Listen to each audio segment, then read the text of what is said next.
weydiin mudan waxay tahay nin sagaashameeyadii 1900 iyo adiga 20kii ama 40kii 40meeyadii iska dheh 1940kii 50kii 60maadkii nin Talyaani la dagaalamay ama nin Ingiriis la dagaalamay in muqarrarka wasaaradda waxbarashada Soomaaliyeed lagu qoro oo ku qoran yahay boqorradii taariikhda saameynta ku lahaa Soomaaliya ama geeskan Afrika sida digid abaa iyo faylaar iyo dikabaal iyo geelgal garofkeen iyo boqortooyooyin kale inaan taariikhda lagu qorin oo sagaashameeyadii nin Ingiriis Talyaani la dagaalamay taariikhda lagu qoro wax keenay waa isirduuga iyo taariikh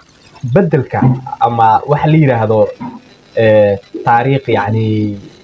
duuga taariikh duug yani in taariikhda dadka qof taariikh oo leeyahay la duugo midaan waxaan dhaynaa marka waa isirduuga ama taariikh bedelka ama taariikh dhuminta ee la ku dhacdo jareer hada beelaan jareerta beel walba waxay leedahay anaga boqortooyaan nahay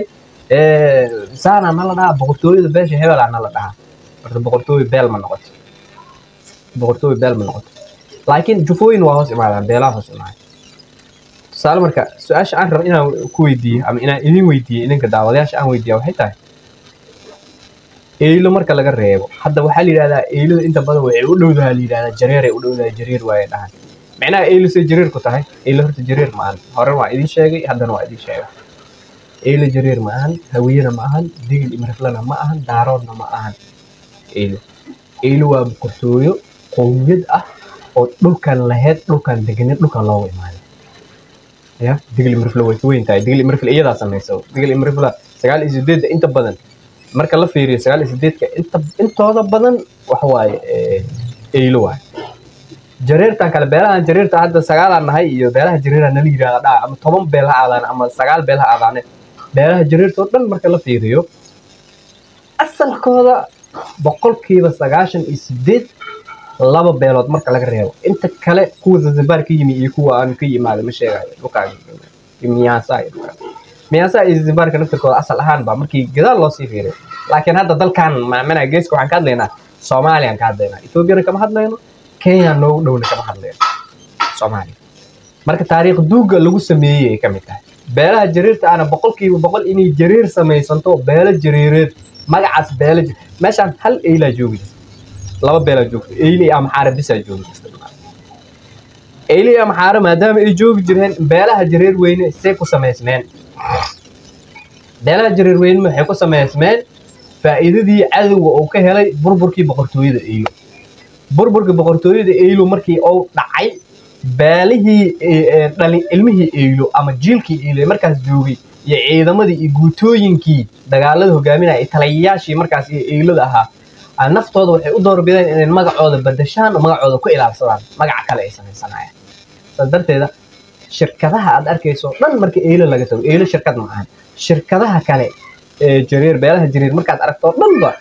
waxay u sameysmeenba cadow ka cabsi iyo magacaas eeyliya lagu gudilin ay ku sameysmeen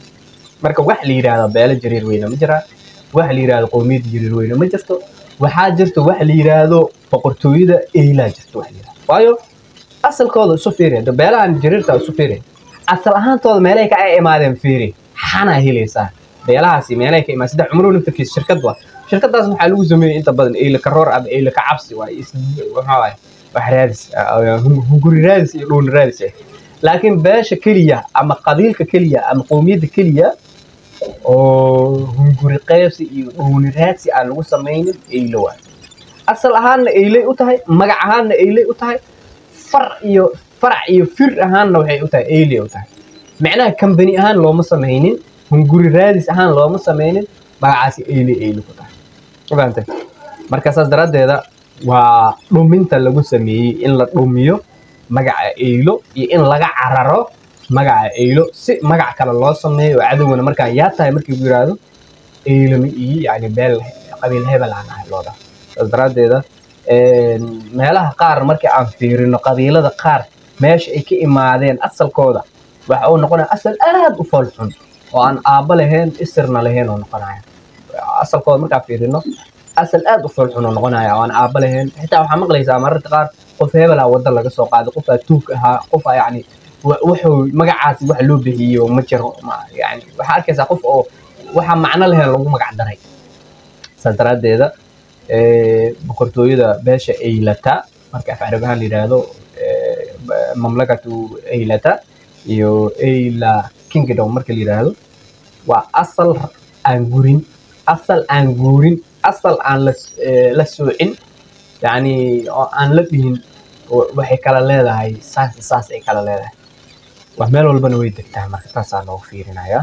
marka taariikhdaas yaan ladinka marin habaabinin dhalinyarada reer Eylo